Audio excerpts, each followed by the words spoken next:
السلام علیکم ورحمۃ اللہ وبرکاتہ۔ الحمد للہ وحدہ والصلاة والسلام علی من لا نبی بعدہ، اما بعد۔ اعوذ باللہ من الشیطان الرجیم، بسم اللہ الرحمن الرحیم۔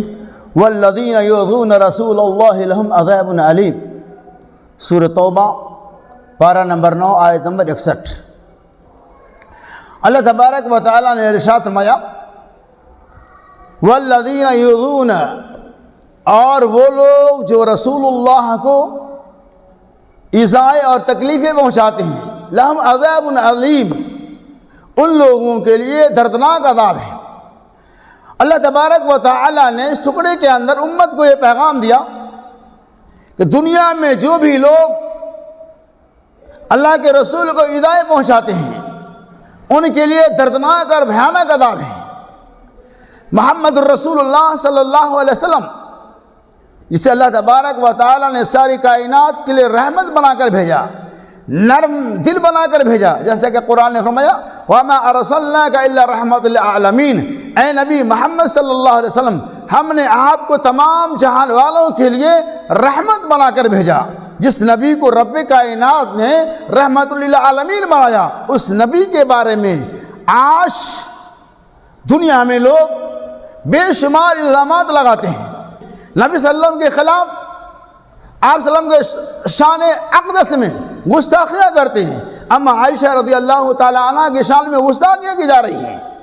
آج دیکھیے وقتاً فوقتاً نبی علیہ السلام اما عائشہ رضی اللہ تعالیٰ عنہ کی شان میں آپ نے گستاخیاں کرنے والوں کو دیکھا ہوگا۔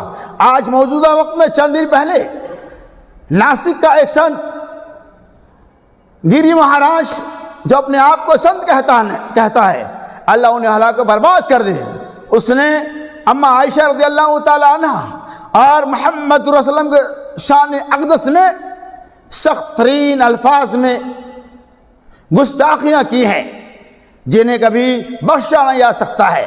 آج پورے ہندوستان کے اندر مسلمان اپنی ناراضگی کا اظہار کر رہے ہیں، اس گری مہاراج کے خلاف احتجاجات کر رہے ہیں، لیکن کوئی سنوائی نہیں ہے۔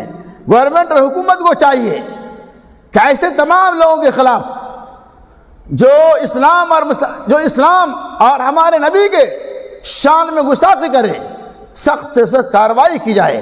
آپ یقین مانو کہ مسلمان ہر چیز کو برداشت کر سکتا ہے، لیکن اپنے نبی کے شان میں گستاخی کو برداشت نہیں کر سکتا ہے۔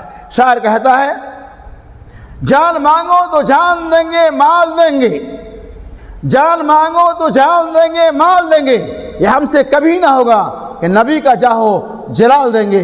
آج اس بدتمیز اور اس ناپاک انسان نے اما عائشہ اور پیارے رسول صلی اللہ علیہ وسلم کے شان اقدس میں گستاخی کر کے پورے دنیا کے مسلمانوں کو ایذائیں اور تکلیفیں پہنچائے ہیں۔ لہذا ایسے لوگوں کو اللہ تعالیٰ غارت کرے، اور ایسے لوگوں کے بارے میں قرآن نے کہا والذین یؤذون لہم رسول اللہ، کہ وہ لوگ جو اللہ کے رسول کو ایذائیں پہنچاتے ہیں، آپ کے وہ اتہام لگاتے ہیں، ایسے لوگوں کے لیے سخت ترین عذاب ہے۔ اور آپ نے دنیا میں دیکھا ہوگا بہت سارے کارٹونیز ایسے ہیں جنہوں نے نبی علیہ السلام کے خلاف کارٹون بنائے، جنہوں نے اما عائشہ کے خلاف کارٹونز بنائے، جنہوں نے صحابہ کرام کے خلاف کارٹون بنائی۔